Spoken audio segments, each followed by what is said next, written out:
현재 전 세계에서 가장 이슈가 되고 있는 국가 바로 중국입니다. 코로나의 최초 발원지로 지목되고 있음에도 강력한 언론 통제를 통해 감염자 정보를 축소, 은폐하려는 시도는 중국 관료주의의 민낯을 여실히 보여줬다는 지적을 받고 있고, 미국을 비롯한 몇몇 국가들은 코로나 책임론에 보상을 하라는 입장을 보이고 있습니다. 미세먼지 또한 빼놓을 수 없습니다. 독일 막스 플랑크 연구소의 보고에 따르면 2010년 중국에서 초미세먼지로 인한 사망자 수가 135만 명으로 전 세계에서 가장 많았고, 지난 30년간 폐암 사망률은 465% 증가했습니다. 2014년 중국의 텐진의 하늘은 197일이 뽀얀 하늘이었고, 허베이의 경우 264일이 미세먼지로 뒤덮였습니다. 베이징 대기에서는 전국 기준치의 14배에 달하는 15종의 발암물질이 검출되기도 했습니다. 중국 국민들의 민폐행위 또한 빼놓을 수 없는데요. 최근 웨이보에는 잠든 새끼 물개를 슬리퍼로 때려 잠에서 깨운 중국인 관광객에게 비난이 쏟아지고 있습니다. 중국 고래보전연맹은 한 중국인 관광객이 아프리카 나미비아 해변에서 새끼 물개를 확대했다며 관련 영상을 공유했습니다. 정확한 촬영 시점은 알려지지 않았으나 아프리카 나미비아 케이프 크로스 물개 보호구역을 배경으로 한 영상에는 중국인 관광객 남녀가 모래사장에서 잠이 든 새끼 물개를 여러 차례 슬리퍼로 때려 깨우는 모습이 담겨 있습니다. 깊은 잠에 들어 있었던 불쌍한 새끼 물개는 여러 차례 가격에도 반응이 없다가 폭행 강도가 세지자 눈을 꿈뻑이며 잠에서 깼고, 어리둥절한 듯 멈칫했다가 상황을 파악했는지 쏜살같이 바다로 도망을 쳤습니다. 심지어 이들은 주랭랑치는 새끼 물개를 보며 웃기까지 했는데요. 중국인 관광객의 동물학대 논란은 이번이 처음이 아닙니다. 지난 2017년 호주에서도 오지로 여행을 떠난 중국인 관광객이 다친 캥거루에게 상해를 입혀 논란이 된 바 있습니다. 새끼 물개를 슬리퍼로 깨우는 영상은 삽시간에 웨이보를 통해 퍼져나갔고, 현지인들은 격분했습니다. 같은 중국인으로서 창피하다, 블랙리스트에 올려 여행을 금지해야 한다. 이것이 바로 중국인 관광객이 해외에서 미움받는 이유다. 중국인 얼굴에 먹칠을 했다, 나라 망신이라는 비판이 쏟아졌습니다. 민폐국으로 유명한 나라는 중국뿐만이 아닙니다. 일본 또한 방사능을 비롯한 갖은 민폐들로 한국은 물론 전 세계에 피해를 끼치기로는 둘째가라면 서러울 정도의 영향력을 가진 나라인데요. 이 두 나라가 한국을 잡기 위해 뭉쳤습니다. 일본 산케이 신문에 의하면 일본 디스플레이 업체 졸레드가 지난달 중국 최대 가전사 TCL로부터 출자받기로 결정한 건 한국의 삼성전자를 따라잡기 위해서라고 밝혔습니다. 산케이는 졸레드가 삼성을 타도하기 위해 기술 유출 위험에도 불구하고 중국 기업과 손을 잡는 도박을 벌였다. 세계 디스플레이 패널 시장이 중요한 전환점을 맞고 있다고 밝혔습니다. 졸레드는 지난 2015년 일본 경제산업상의 주도로 만들어진 업체입니다.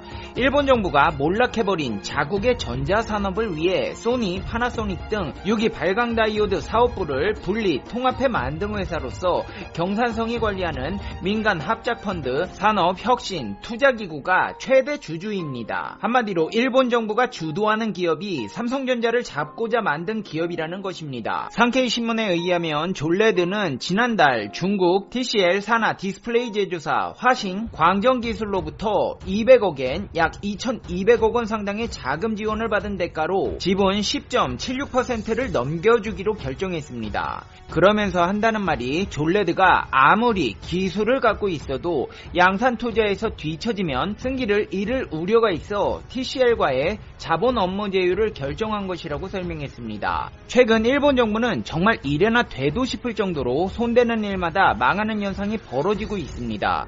일본 도쿄올림픽은 물론이고 민간 항공기 사업, 이지스 어쇼 사업 등 아베의 저주라고 불릴 정도로 되는 일이 없습니다. 전자업계도 마찬가지입니다. 산케이에 따르면 1990년대까지만 해도 일본 히타치 제작소와 NEC 등이 세계 반도체 업계에서 선두를 달렸지만 이후 후발주자인 삼성 등과 설비 투자 경쟁에서 뒤처지면서 결국 사업 자체를 포기하는 지경에 이르렀습니다.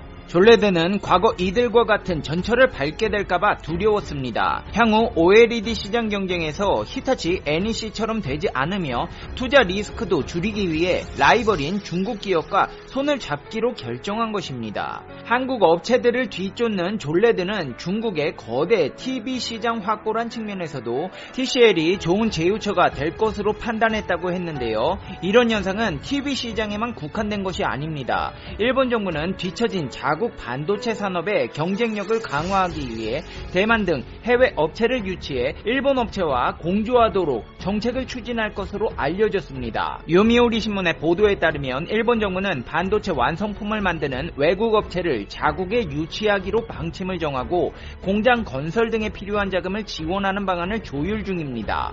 일본 정부는 자국의 첨단 반도체 생산 체제를 서둘러 회복시키기 위해서는 해외 기업의 협력이 필요하다고 판단해 이런 정책을 추진한다고 밝혔습니다. 한마디로 망해버린 자국의 반도체 업계 가만히 냅둬봤자 몰락할 것이 자명한 사실이니 죽이 되던 밥이 되던 대만과 손잡아 발악이라도 해보자는 것입니다.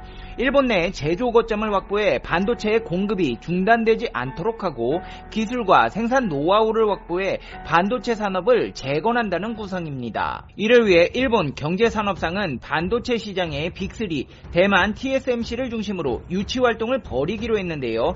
TSMC는 작년 11월 도쿄대와 공동연구소를 세우는 등 일본과 반도체 개발 분야에서 협력하고 있습니다. 도쿄 일렉트론 또한 일본 반도체 장비업체나 연구기관 등과 공동개발을 하는 것을 전제로 외국 업체에 수년간 수천억 원의 자금을 지원하는 방안을 가정하고 있습니다. 하지만 이런 일본의 노력은 결국 중국과 대만에게 그나마 남은 기술력과 자본력마저 뺏겨 손해를 보게 될 것이라는 관측이 나오고 있는데요. 일본은 반도체 제조 장비나 제조 분야에서는 전문성을 키웠고 경쟁력 있는 업체가 다수 있으나 완성품 시장에서는 열세를 면하지 못하고 있습니다.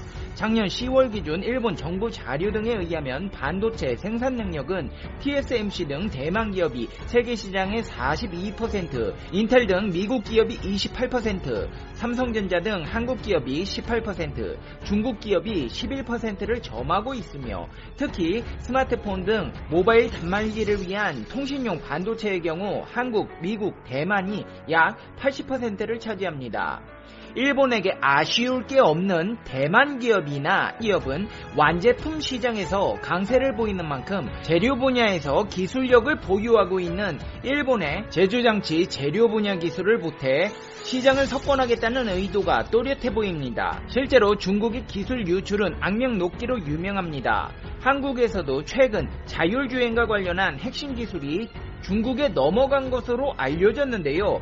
과학기술정보통신부는 한 대학 현직 교수를 기술 유출 혐의로 검찰에 고발했습니다. 검찰은 이 교수가 국내에서 연구비를 지원받아 개발한 기술을 고스란히 중국에 넘겼다고 보고 있습니다. 이 기술은 차량이 스스로 주변 물체를 인식하고 피해갈 수 있도록 해줘 자율주행차의 중추신경계로 불리는데요. 세계 최대 차량 공유업체인 우버와 구글 모기업인 알파벳이 비슷한 기술을 놓고 2,700억 원대 소송을 벌이기도 했습니다. 한마디로 2,700억 원짜리 기술을 중국이 빼갔다는 것입니다. 업계에서는 유출되는 기술의 80%가 중국으로 가고 있다며 미중 무역 분쟁이 격화되면서 첨단 기술을 빼가려는 중국의 유혹이 점점 강해지고 있다고 분석하고 있는데요. 중국의 기술 빼가기는 이뿐만이 아닙니다. 2012년부터 6년간 중국으로 흘러간 우리 국가 핵심 기술만 12건에 이릅니다. 국가 핵심 기술이란 국가의 안전보장 및 국민 경제에 중대한 악영향을 줄 수 있는 기술을 가리킵니다. 2012년 6월 OLED용 레이저 시각장치 생산 기술, 2013년 2월 디스플레이 패널 제조 기술, 2014년 6월 자동차 엔진 생산 기술, 2차 전지 제조 기술, 10월 디스플레이 제조 기술, 2016년 OLED 소재 기술, 스키드 론칭 시스템, 선박 설계 도면, 7월 LNG선 건조 기술, 8월 선박 평형수 처리 시설, 2017년 OLED 세정 기술 등 열거하자면 끝도 없을 지경입니다. 기술 유출엔 크게 세 가지 방법이 쓰이는데요. 첫 번째 유형은 기업 내부 직원과 결탁하거나 인가된 제3자 위탁 업무를 빌미로 기업에 접근해 저장 매체 등을 통해 불법적으로 기술을 빼가는 행위입니다. 두 번째는 기업의 핵심 인력의 높은 수준의 경제적 보상책을 미끼로 유인해 정보를 챙겨먹는 방법이 있고요. 마지막은 합법을 가장한 M&A 방법을 통해 핵심 기술을 빼가는 경우입니다. 자, 그렇다면 일본의 경우는 몇 번에 속할까요? 바로 3번입니다. 합법을 가장한 M&A 방법을 통해 핵심 기술을 빼가는 경우. 중국과 대만이 그렇게 할 것이라는 보장은 없습니다. 다만 한국과의 과거 기술 유출 사례들에서 알 수 있듯이 중국은 남의 나라 기술 빼가는데 특출난 재능을 보이고 있습니다. 일본이 중국과 손잡고 한국을 잡겠다는 아베 신조의 바람이 결국 일본을 자멸하게 만들게 될 것이라는 예측이 나오는 이유입니다.